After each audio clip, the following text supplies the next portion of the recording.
Hey, I'm Collin Shick, professional pickleball player as well as a medical student, and I'm here today with a singles specific lesson course.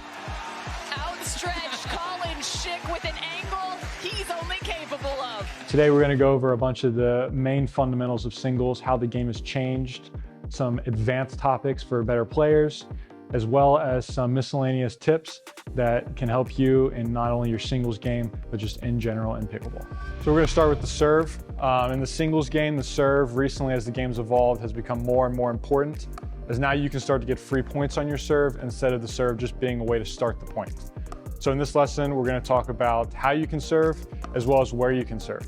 And if you want to evolve your game, make sure to like and subscribe to Selkirk TV so you can follow up with all these lesson courses and podcasts. The main three attributes to a serve are going to be depth, spin, and speed. And I would put the importance of those attributes kind of in that order. A deep serve is going to be the best because it's going to keep your opponent back and give them a chance to where they're not going to return and come in immediately. So a deep serve is going to be as close to the baseline as possible. Next is going to be spin. Spin has become more and more important, especially when the ball gets a little bit used. As it becomes a little bit out of round, the more spin you put on the ball, the higher likelihood there's going to be of a bad bounce, which is going to give you a free point right away. So hitting as much spin as you can. Finally, speed. Varying your speed on your serve is another way to kind of throw your opponent out of rhythm. A fast, deep serve is going to be great, but as they learn to adapt to that, if you're doing it every time, maybe a slower, shorter serve or a slower, higher serve. These are all ways you can keep adding variability to your serve. Next, we're going to talk about where to serve. I'd say there's mainly two things to consider when you're picking out a serve target.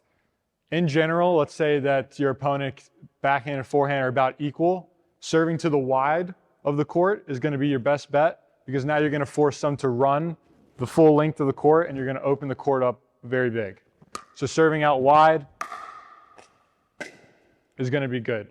Now, if your opponent has an obvious weakness, forehand or backhand, then you can serve to that side all the time. Because again, on the serve, we're trying to set ourselves up for the point, as well as find as many ways as we can to get free points on the serve.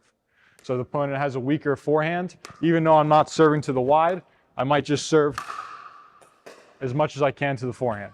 Okay, so the best way to improve your serve is going to be reps. So if you have a basket full of great Selkirk balls, that'd be great because you can just keep on going and going with that. But what we're going to do is create a visual target for whatever we're working on. So we call it depth is the most important. So you're going to want to spend most of your time working on a deep serve. So we've laid out some cones over here to make a target for depth. And just grabbing a basket and really trying to get a consistent deep serve over and over again. You can create a game with it. You could do 5 and try to hit 4 out of 5. Don't have to be perfect, but the more and more you can make it deep, the better your serve is going to be. Again, when we're working on our serve, having a visual target is going to really help you nail down that when you're practicing. So we talked about serving wide. So we've set the cones up now to the wide side of the court. And we're going to get as many reps as we can, just serving to the outside of those cones.